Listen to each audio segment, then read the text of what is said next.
너희는 마음에 근심하지 말라라는 제목으로 이 말씀을 같이 묵상합니다.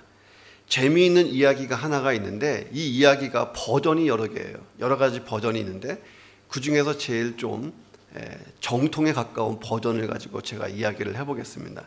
자, 로마 제국에 내려오는 전설과 같은 이야기입니다. 자, 어떤 사람이 마차를 타고 가는데 동로마 제국의 서울인 콘스탄티노플로 가고 있었습니다. 성 가까이에 다다랐는데 한 할머니가 손을 들면서 마차를 세웠어요. 그리고 이 할머니가 뭐라 그러냐면 내가 이 성에 좀 들어가려고 하는데 나를 좀 태워주시구려 이렇게 부탁을 합니다. 이 마차 주인이 굉장히 친절한 사람이거든요. 친절하게 내려서 할머니를 마차로 끌어올려서 태웠습니다. 자, 마차를 타고 가는데 아무래도 옆에 있는 이 할머니의 모습이 너무 흉측한 거예요. 이 노파의 모습이 얼마나 흉하게 생겼는지 한번 자세히 봤는데 놀라 자빠질 지경이 됐습니다. 할머니 누구세요? 이게 물어봤어요. 할머니가 대답합니다. 나요? 나는 콜레라 귀신이요. 이렇게 대답을 한 거예요. 콜레라요? 아니 그 무서운 전염병 말이에요. 그런데 지금 우리 성에 왜 들어갑니까? 할머니 사람 죽이러 갑니까? 다 그쳤어요. 마차 주인이 정말 겁에 질려서 성 사람들을 살리기 위해서 이 노파를 끌어내리려고 잡아당겼습니다. 근데 할머니도 안 내리려고 막무가내예요. 버티는 것입니다. 나는 내려갈 수 없어요. 당신도 가만히 있는 게 좋을 거요. 내가 이 성 안에 들어가서 5명 이상은 안 죽일 테니 걱정 마시오. 만일 내가 5명 이상 죽이면 그때가 나를 찔러 죽이시오. 자, 그러면서 이 할머니가 품에서 비수 하나를 딱 꺼내서 건네주는 거예요. 자, 이것은 나를 해칠 수 있는 무기라고 준 것입니다. 그러다가 어느새 마차가 성 안에 당도한 거예요. 그래서 이 노파를 내려주려고 그러는데 노파가 갑자기 사라졌어요. 예. 그때부터 이 성 안에서 콜레라 환자가 생기기 시작하는데 무려 5,000명이나 죽은 거예요. 마차 주인이 화가 났어요. 그래서 노파를 찾는데 산 넘고 강 넘고 온 구석을 다 뒤져서 찾았어요. 노파가 좀 비수를 가지고 찌르려고 하니까 노파가 몸을 다급하게 피하면서 소리 지릅니다. 여보시오, 나는 5명밖에 안 죽였어. 그런데 5,000명은 뭡니까? 아, 그 사람들은 내가 온다는 말만 듣고 겁에 질려서 두려움과 공포와 근심 걱정 때문에 미리 죽은 사람이요. 이렇게 얘기했다는 거예요. 콜레라가 돈다는 말만 듣고 다 쓰러져 버린 거예요. 우리 시대가 그렇잖아요. 사실상 한국도 마찬가지고 한국의 인구가 5,300만 명. 그 중에 막상 걸린 사람은 22,000명. 동경 인구는 일본 인구는 1억 3천만 명. 막상 걸린 사람은 10만 명이 안 되는 거예요. 그러니까 1%도 안 되는 소수점 정도에 가까운데 우리는 날마다 코로나의 두려움 속에서 살아간다 하는 것입니다. 자, 이 이야기가 핵심이 뭐냐면요. 근심이 전염병보다 더 무섭다는 거예요.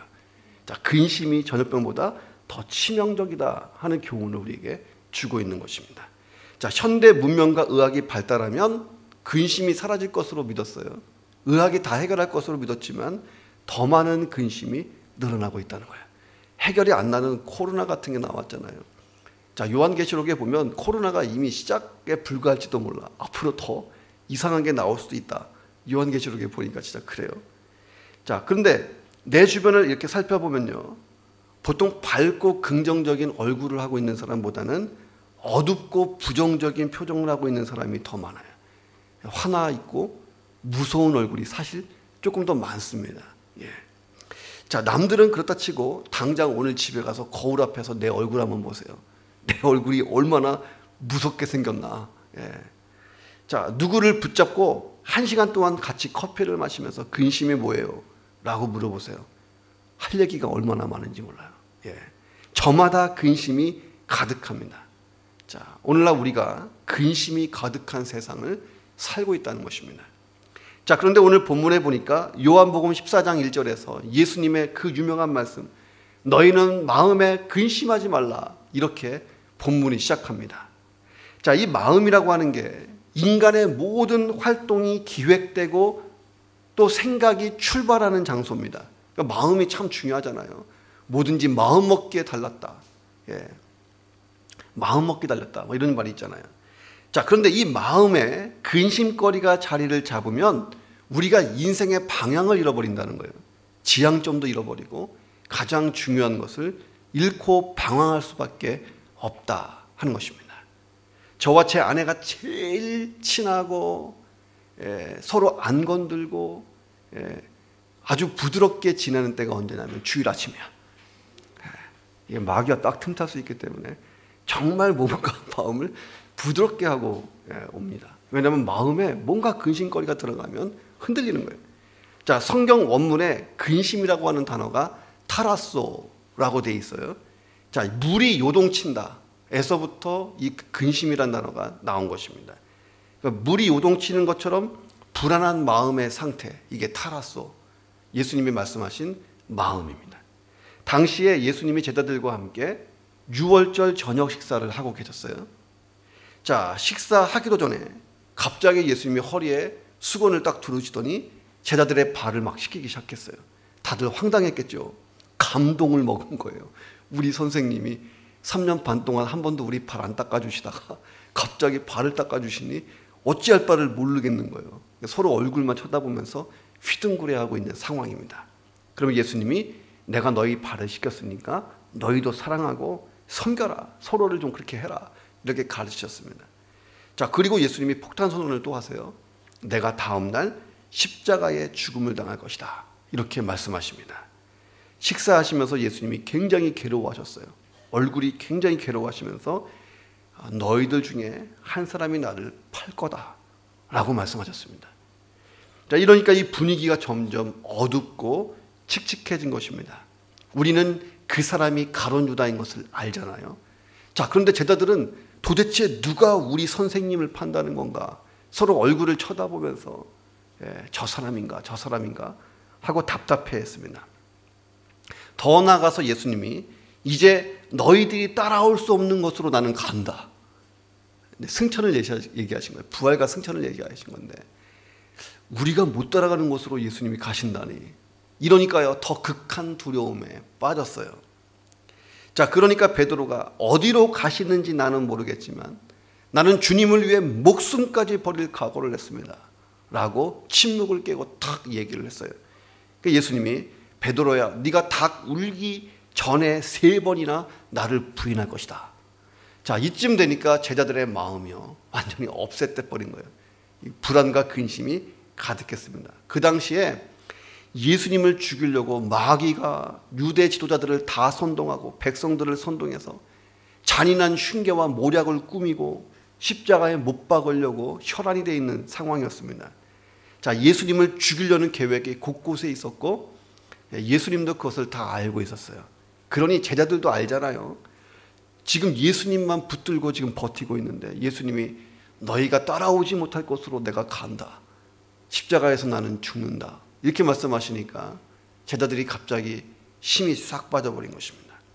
자, 예수님은 제자들에게 당신이 스스로 직접 자발적으로 유대 종교 지도자들에게 체포당할 거고 내가 고난받을 거고 십자가에 못 박혀 죽을 것이다. 이게 하나님의 뜻이고 내가 이 땅에 온 이유라고 말씀하십니다. 자, 전에도 말씀하셨고 지금 또 말씀하시는 거예요. 예수님이 이제 진짜 그날이 왔다는 거예요. 제자들을 떠나실 준비를 하시면서 말씀하신 것입니다.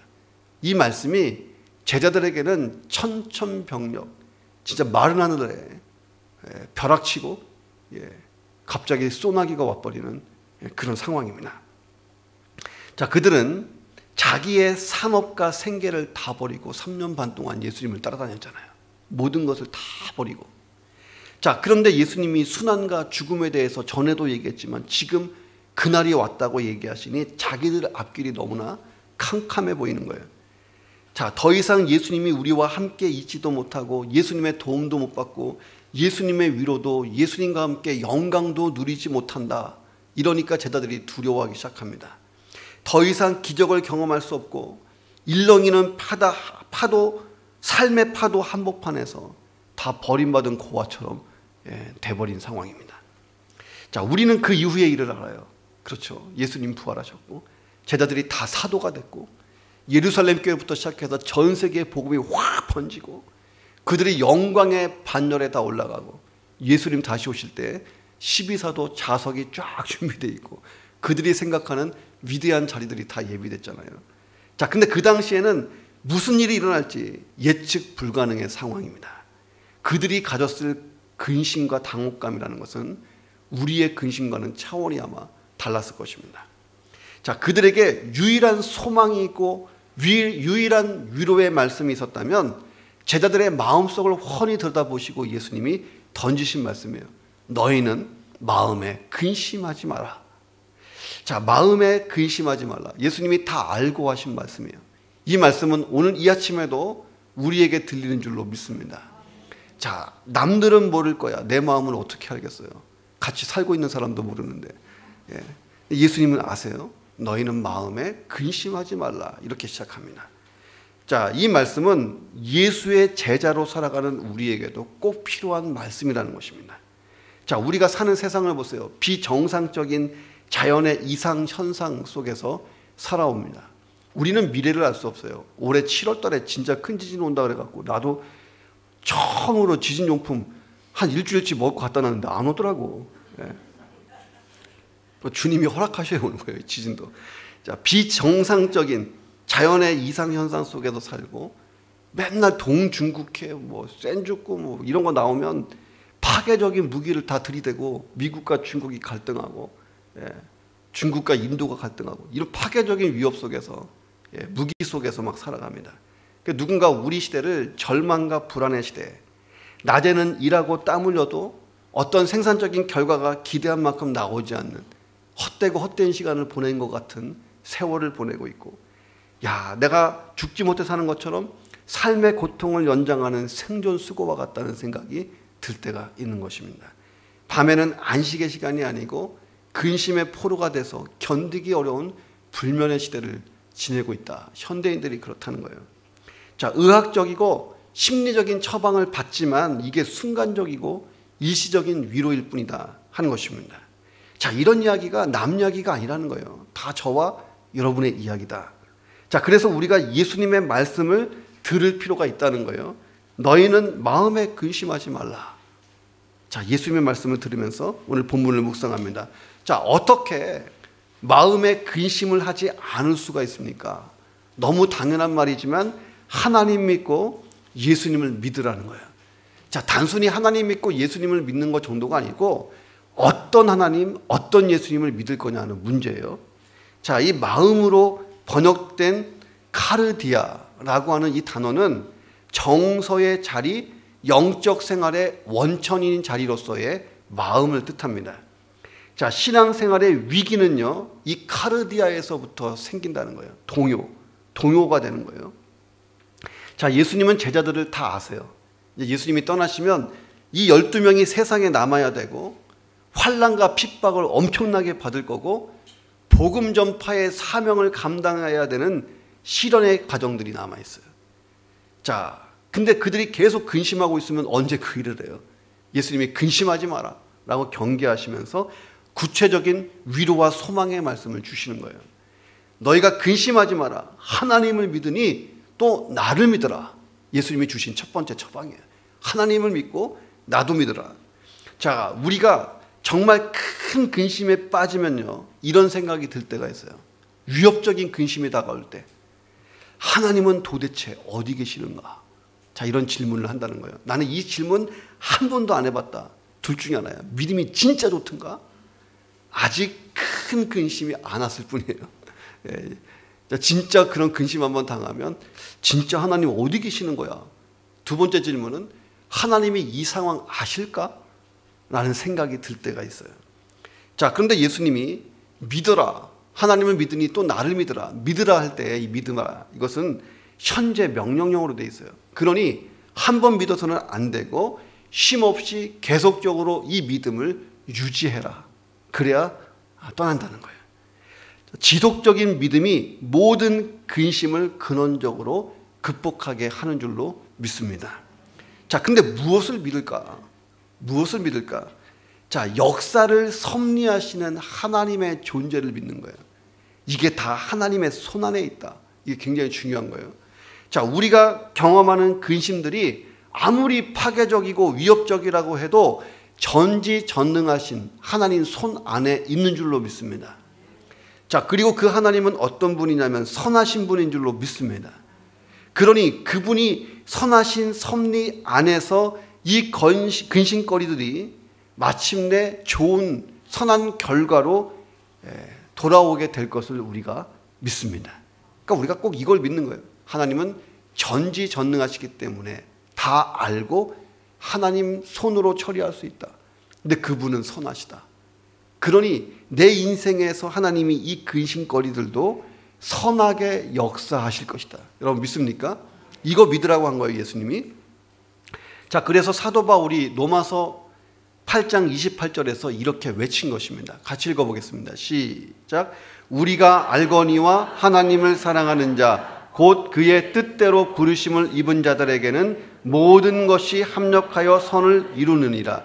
이 말씀 잘 보면요, 나의 모든 근심이 하나님이 허용하신 범위 안에 있다는 것을 믿어야 된다는 것입니다. 자, 그래서 고린도 전서에 보면 사람이 감당할 만큼의 어려움도 하나님이 허용하신다는 거예요. 예. 자, 하나님 뜻 안에서 허용된 고통, 이 고통은 필요하고 의미가 있다 하는 것입니다. 자, 그래서 우리가 전지전능하시고 선하신 그 하나님 안에서 근심해야 될 줄로 믿습니다. 자, 근심이 완전히 떠나갈 수는 없어요. 왜? 우리는 인간이잖아요. 우리 연약합니다. 저도 근심할 때 있고 걱정해요. 근심 걱정 없는 사람이 어디 있겠어요. 그런데 우리는 근심을 하더라도 전지전능하시고 선하신 하나님 안에서 근심하는 것, 이게 믿음인 줄로 믿습니다.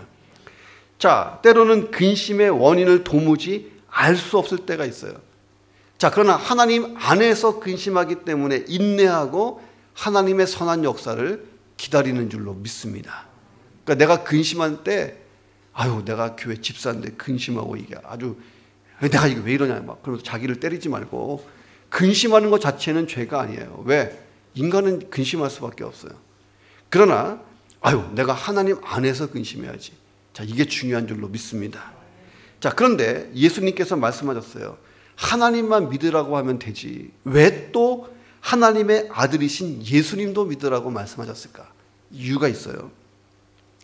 자, 하나님도 물론 우리를 잘 아시지만요, 예수님은 우리를 더 잘 아실 수 있어. 왜? 예수님은 인간의 몸으로 와보셨잖아요. 우리의 고통을 아실 수가 있어. 왜? 우리처럼 몸을 입어보셨기 때문에 알 수 있습니다.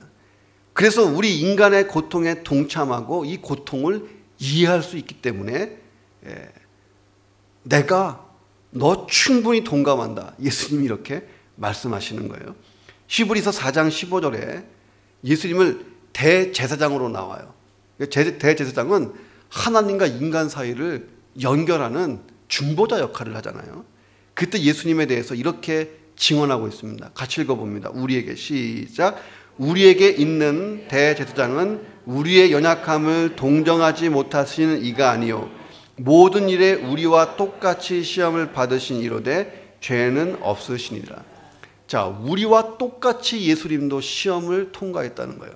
똑같이 고통당하고 똑같이 배고파보고 똑같이 눈물을 흘려보고 똑같이 괴로워해봤습니다. 자, 그런데 예수님이 우리보다 완전 고수인 것은 딱 하나야. 그 상황 속에서 죄를 짓지 않으셨다는 거예요. 그러니 예수님이 우리의 신앙의 모델인 것입니다. 자, 예수님은 성육신하셔서 이 땅에 오셨어요. 신성과 인성의 100%를 가지고 있었습니다. 단지 인성의 100% 중에 죄는 0%.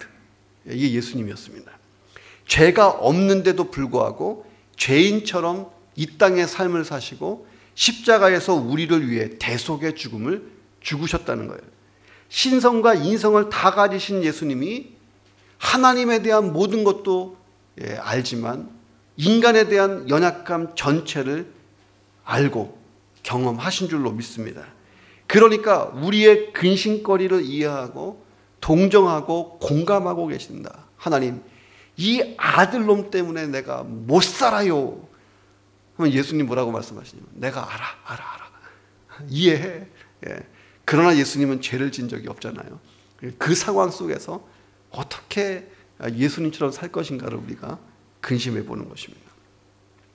자, 예수님이 함께 아파하고 함께 고통하신다. 자, 그리고 우리를 초청하신 거예요. 자, 마태복음 11장 28절에서 수고하고 무거운 짐진 자들아 다 내게로 와라. 내가 너희를 쉬게 하리라. 이 말씀을 하실 수 있는 이유가 뭐냐면 진짜 수고하고 무거운 짐을 예수님이 져봤기 때문에 안다는 거예요. 그래서 이사야 선지자가 그 옛날에 이런 외침을 예언으로 남긴 거예요. 그는이 이제 예수 그리스도예요. 메시아. 예수님은 실로 우리의 질고를 지고 우리의 슬픔을 당하셨다. 자, 이사야서 53장 5절에 보니까 그 예수님이 징계를 받음으로 우리는 평화를 누렸고 그가 채찍에 맞음으로 우리가 나음을 입었다. 이렇게 고백합니다. 그러니까 예수님이 자, 우리에게 이렇게 말씀하신 이유가 뭐냐? 예수님이 그런 분이기 때문에 말씀하실 수 있다는 거예요. 우리 대신 십자가에서 죽으실 정도로 우리를 끔찍히 사랑하기 때문에 우리에게 이 말씀하시는 거예요. 너희는 마음에 근심하지 말라. 하나님을 믿으니 또 나를 믿으라. 자, 우리가 해야 될 일이 뭐냐? 근심을 하더라도 하나님 안에서, 근심을 하더라도 예수님 안에서. 그것보다 더 고수가 뭔지 알아요? 하나님의 근심을 같이 하는 거예요. 야, 이건 진짜 고수야. 하나님 배고파요. 하나님 아파요. 이거 넘어서서 하나님 저 영혼 안타까워요. 구원받았으면 좋겠어요. 야, 이 정도 근심할 줄 알면 이분이 예수님 다음 고수인 거예요. 그런 근심 한번 해보시기를 주의 이름으로 축원합니다. 자, 우리가 근심이 나를 두렵게 하고 괴롭게 하면 하나님 안에, 예수님 안에 들어가서 근심하시기를 주님의 이름으로 축원합니다. 안셀름 그린이라는 사람이 쓴 다시 찾은 마음의 평안이라는 책이 있습니다. 이 책에 재미있는 이야기 하나가 실려 있어요. 자, 어떤 사람이 있었는데 자기 그림자가 되게 싫은 거예요. 어렸을 때 애들 키우다 보면 햇빛 아래 자기 그림자 보고 애들이 깜짝 놀랄 때가 있어요. 그 그림자 막 이렇게 만지려고 하는 애들도 있고, 그런 애들은 똑똑해. 나중에 보면 관찰력이 좋은 애들이에요. 그 그림자 없애보려고 이렇게 만지는 애들이 있습니다. 자, 자기 그림자를 못마땅하게 여겨서 이 그림자에게서 막 도망치려고 하는 사람이 있었습니다.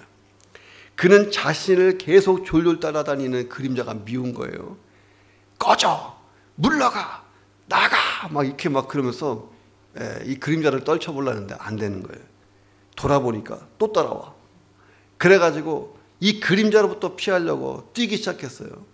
순식간에 발 뒤꿈치에 그림자가 또 따라오는 거예요. 이놈의 자식, 내가 못 따라오게. 이제는 죽도록 내가 한번 뛰어봐야겠다. 숨이 턱에 닿도록 뛰기 시작했어요. 심장이 입 밖으로 막 튀어나올 정도로 막 뛰다가 퍽 거꾸러졌습니다. 그리고 다시 깨어나지 못하고 죽었다. 끝. 이게 도대체 무슨 얘기인지 하여튼 재밌어요. 자, 저자가 마지막에 이런 얘기를 해요. 이 사람이 죽지 않을 방법은 뭐냐? 나무 그늘 속에 들어갔으면 어렵지 않게 자기의 그림자를 벗어날 수 있었다 하는 것입니다. 더 달릴 필요도 없었고 나무 그늘 아래에 들어가면 편안하게 그림자 제거하고 쉴 수 있었다라는 말을 합니다. 자, 여기에서의 이 사람은 우리를 뜻하고요. 그림자는 근심이에요. 근심 걱정 계속 따라오는 거예요. 꺼지라고 막 해도.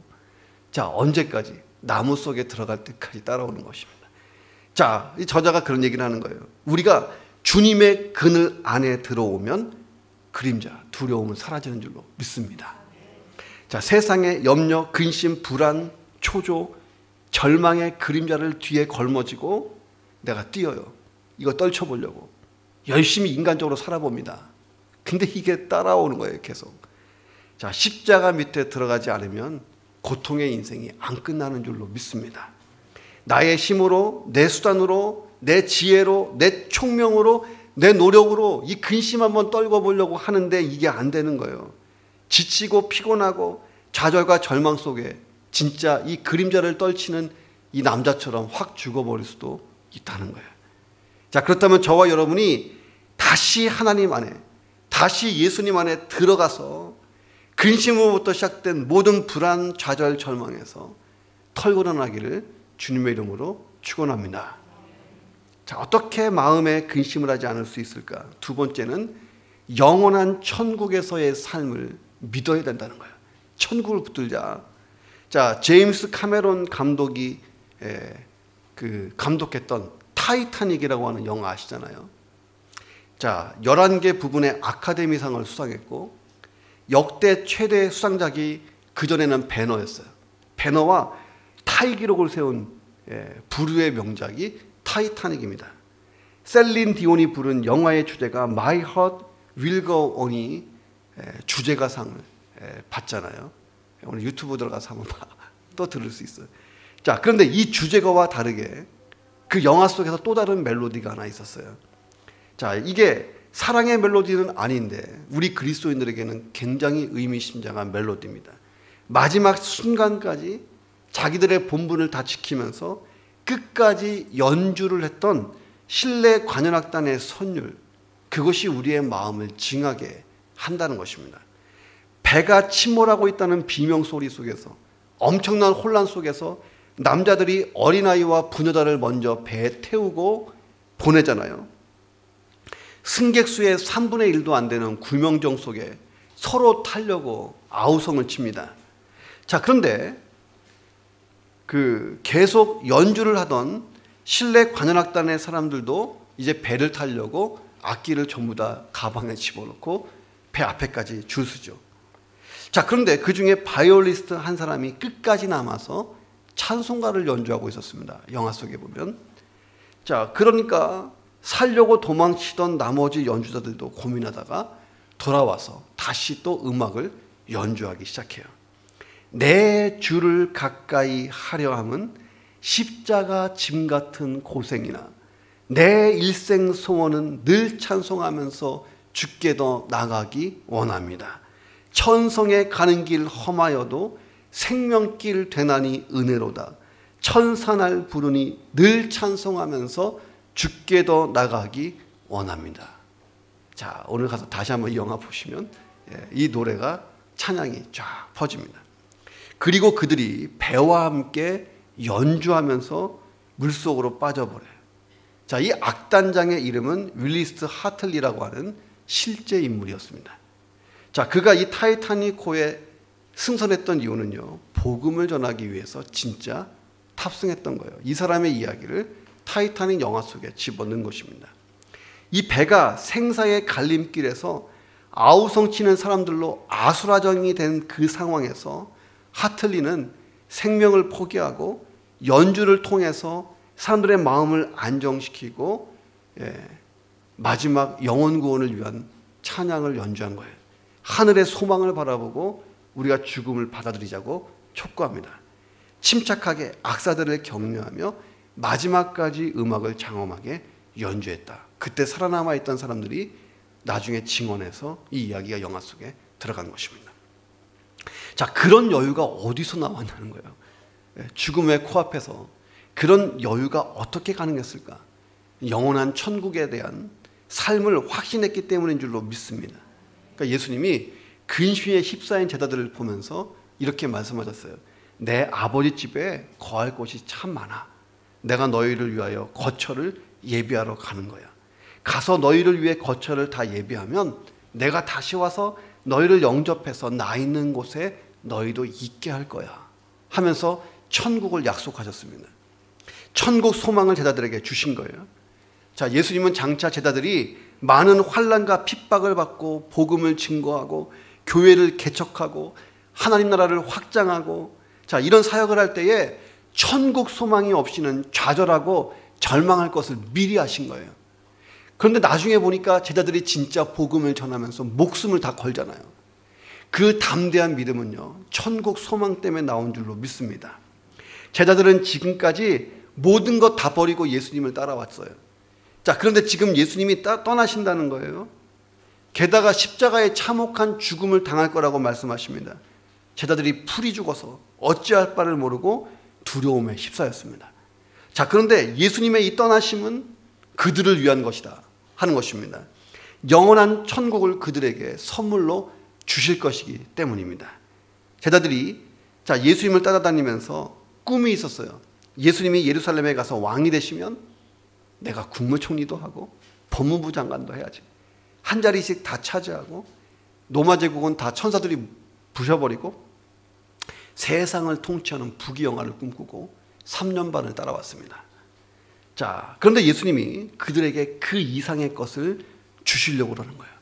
그것은 뭐냐면 예루살렘에서 왕 되는 것 정도가 아니고 천국 자체를 주시는 줄로 믿습니다. 예수님이 뭐라고 말씀하시냐면 천국은 내 아버지의 집이다 라고 이야기하셨어요. 우리는 하나님의 자녀고, 우리는 예수님을 통해 구원받았고, 천국이 우리 거예요. 상상해 보세요. 우리는 세상에서 가장 훌륭한 건축가와 자산가가 지은 엄청난 집들을 보고 감탄을 합니다. 제가 유튜브에서 찾아본 거예요. 제일 이쁜 집 찾아봤는데 제 눈엔 이거밖에 안 보여요. 이런 집을 보면 이런 집에 살고 싶은 욕심 같은 게 생기잖아요. 세계 여행을 하면 볼 수 있어요. 그런데 요즘에는 그런 집들을 구경하러 다닐 필요가 없어요. 유튜브 보면 이게 요새 집콕 여행이야. 집에 콕 박혀서 유튜브 보면 발리도 가고 뭐 몰디브도 가고 다 가. 요즘에 저는 집콕 여행을 하루에 한 10분씩 하고 있어요. 그럼 마음이 참 기쁨이 오면서 천국은 얼마나 좋을까 하는 생각을 해봐요. 그 사람들이 유튜버들이 뭐라 그러냐면 여기가 천국이야. 그 얘기를 꼭 하더라고. 거기가 천국이 아니에요. 진짜 천국이 따로 있다는 거예요. 근사하고 럭셔리한 호텔이나 별장 단 하루만이라도 막 묵고 싶잖아요. 생각해 보세요. 그런데 천지 만물을 창조하신 하나님이 만드신 하나님의 집 천국은 어떻게 생겼을까? 이거 본 사람이 딱 있어요. 사도 바울이잖아. 사도 바울은 천국의 실제를 본 게 아니고 근처까지 간 거예요. 진짜 천국의 실체는 예수님이 재림하신 다음에 다 같이 새하늘과 새 땅에 들어가는 거고, 사도 바울이 본 것은 낙원을 봤다 그랬어요. 낙원은 이미 떠난 그리스도인들이 예수님과 함께 더불어서 천국에 들어갈 준비를 하는 미리 보여주는 낙원, 안식하는 장소입니다. 그런데 그 낙원만 보고 천국의 근처만 가고도 사도 바울이 뭐라 그랬냐면 나 속히 떠나서 예수님과 같이 있고 싶어. 이렇게 고백을 했어요. 나는 빨리 세상을 떠나서 예수님과 같이 있고 싶어. 대개 사람들이 근심에 휩싸이는 이유가 있어요. 이유가 뭐냐면 여유가 없을 때 근심합니다. 내가 사업을 하는데 수천억을 갖다 쌓아놓고 사업한다. 이거 여유 자금이 있으면요 상대한테 한풀 꺾이고 들어가지 않아요. 그렇잖아요. 자금이 없으니까 한풀 꺾이고 들어가는 것을 봐요. 아주 작은 것 하나만 가지고도 아등바등 싸울 수밖에 없는 게 여유가 없기 때문입니다. 그런데 가진 것이 많거나 믿을만하고 기댈만한 후원자가 있으면 다르잖아요. 그냥 좀 양보할 거 양보하고 손해볼 건 손해보고 사업을 막 해나가는 것들을 봅니다.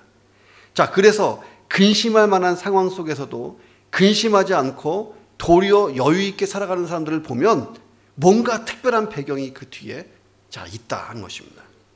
우리에게도 배경이 있잖아요. 온 우주를 창조하신 하나님, 그분이 예비해 두신 비교 불가의 영광의 집, 천국의 소유권 가지고 있는 사람들도 믿습니다.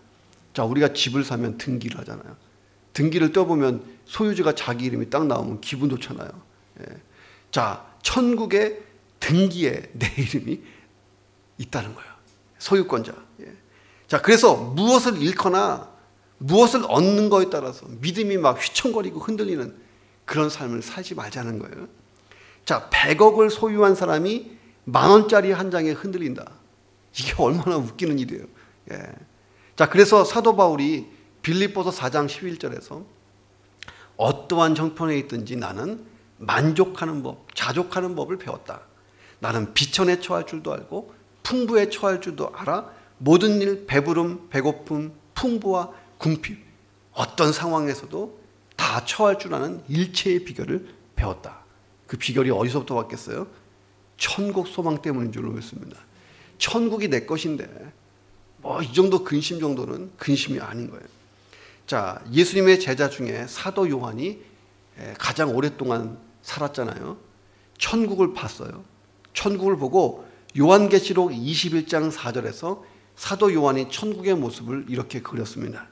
모든 눈물을 그 눈에서 닦아주시니 다시는 사망이 없고 애통하는 것이나 곡하는 것이나 아픈 것이 다시 있지 아니하리니 처음 것들이 다 지나갔다. 자, 요한이 본 게 뭐냐면 근심이 전혀 없는 천국을 본 거예요. 야, 천국을 내가 봤는데 한 가지가 사라져 버렸어요. 근심이 사라져 버린 거예요. 그러니 아플 일도 없고 곡할 일도 없고 사망도 있을 일이 없는 거예요. 근심 자체가 없어졌어요. 자, 우리가 마음에 근심하지 않을 이유, 천국 소망을 회복하시기를 주의 이름으로 축원합니다. 자, 어떻게 마음에 근심을 하지 않을 수가 있을까? 마지막 세 번째는 최후의 승리와 영광을 믿어야 된다 하는 것입니다. 최후의 승리와 영광을 믿는다. 자, 인간이 죄를 범하고 타락했을 때 아담과 하와 이후에 잃어버린 세 가지가 있었어요. 그 첫 번째 뭐 잃어버렸냐면 하나님께로 나아가는 길을 잃어버렸어요. 아담과 하와는 하나님을 직접 만나고 대화도 하고 그랬잖아요. 하나님께로 가는 길이 끊겨버렸습니다. 길을 잃어버렸어요. 또 두 번째는 참되신 하나님과 교제를 할 수가 없게 됐어요. 그래서 거짓의 아비 마귀를 따르게 됐습니다. 자, 그 순간 인류가요, 진리라는 것을 상실해버린 거예요. 진리를 상실했고, 타락한 인간이 하나님의 생명에서 단절돼 버렸기 때문에 영원한 생명을 잃어버렸습니다. 자, 그래서 우리가 뭘 잃어버렸느냐? 타락한 인간이 길을 잃고 진리를 잃고 영광을 잃었다는 거예요. 자, 그런데 오늘 예수님이 제자들을 향해서, 우리를 향해서 폭탄 선언을 하시잖아요. 내가 곧 길이요 진리요 생명이니 나로 말미암지 않고는 아버지께로 올 자가 없느니라. 잃어버린 세계를 내가 회복시켜 주겠다는 거예요. 길과 진리와 생명. 예. 자, 여러분 그 핸드폰에다가 보니까 뭐 성경 구절 많이 쓰는데 길, 진리, 생명 이 세 가지만 붙들고 가면 되는 거예요. 다시 말하면 예수님이 하나님께로 가는 길과 진리와 생명이신 줄로 믿습니다. 자, 예수님이 이 말씀을 하니까요, 도마가 이해가 안 됐어요. 도마가 물어봅니다. 주님, 주께서 어디로 가시는지 우리가 알지 못하는데 그 길을 어떻게 알 수 있습니까? 라고 얘기했어요.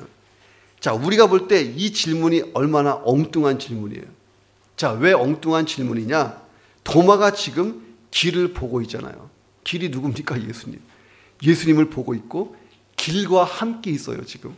근데 길을 또 보여달라 그러니 이게 얼마나 웃기는 거예요.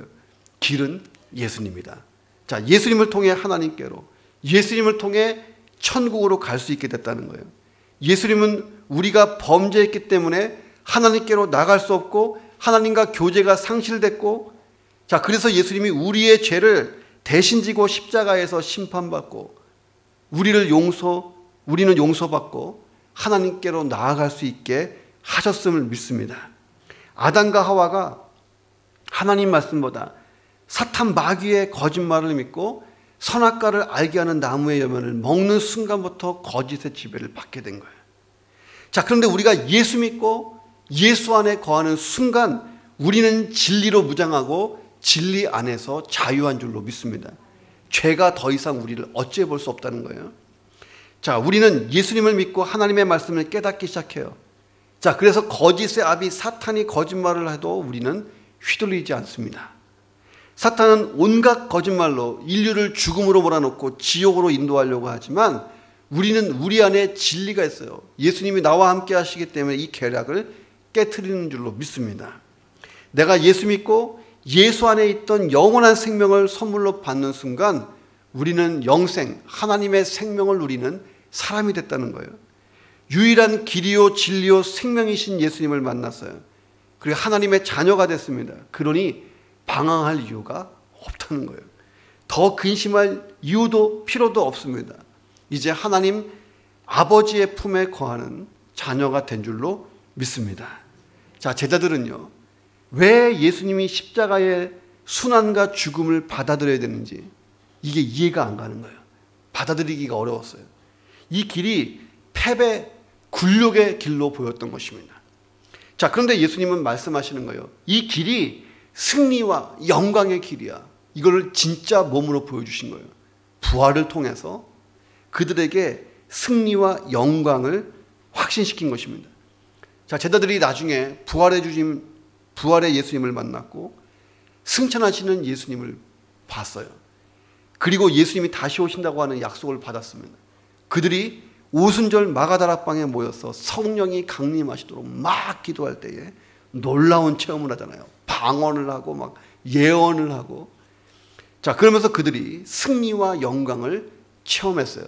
자, 내가 성령 충만하면요, 승리와 영광을 이 땅에서 벌써부터 맛보는 거예요. 진짜는 천국 가서 맛보는 겁니다. 자, 그래서 이 제자들이 복음 증거와 하나님 나라 확장을 위해서 온몸을 막 던지기 시작하잖아요.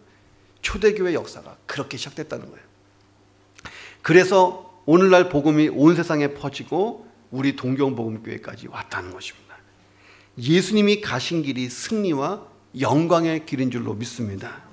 자, 우리가 복음과 교회, 하나님 나라를 위해서 헌신하자 이러면서 우리 교회에 비전 선언문이 있어요.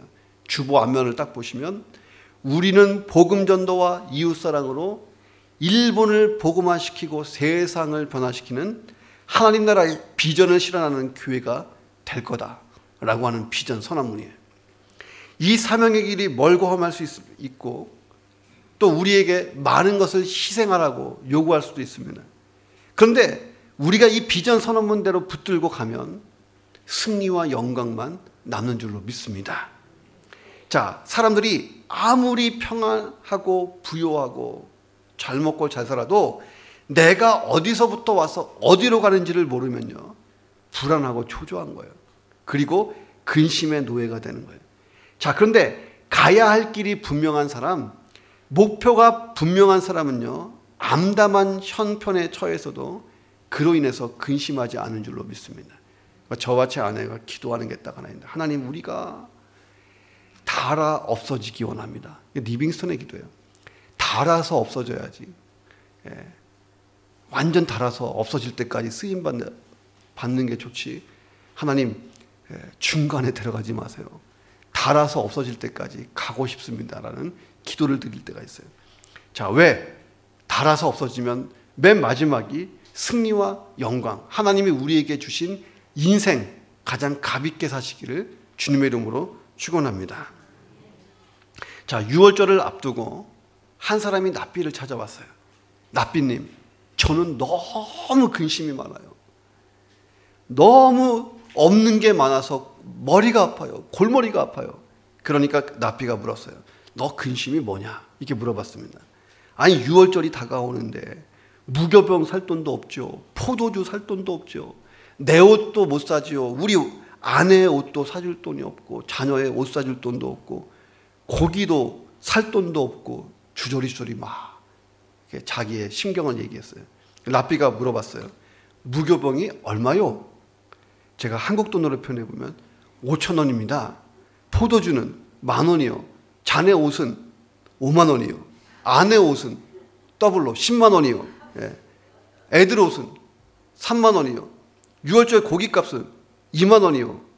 이 말을 듣고 납비가 조용히 말해준 거예요. 이제 자네는 돌아가서 그 많은 걱정하지 말고 한 가지만 걱정하세요. 21만 5,000원 걱정 하나만 하면 되네. 자, 그리고 하나님께 기도할 때 한 가지만 기도해. 그 많은 거 하지 말고 21만 5,000원 주십시오. 이렇게 기도해라. 했다는 얘기가 있습니다. 그러니까 우리가 쓸데없는 잡다한 근심이 너무 많다는 거예요. 가장 중요한 것은 전능하신 하나님, 선하신 하나님, 그 안에서 하나님 가장 선한 길로 인도하십시오. 이 기도 하나면 된다는 거예요. 그 기도 속에 답이 있다는 거예요. 근심의 가지수를 자꾸 우리 인간적인 방법으로 줄이려고 그러지 말고 믿음으로 줄여야 할 줄로 믿습니다.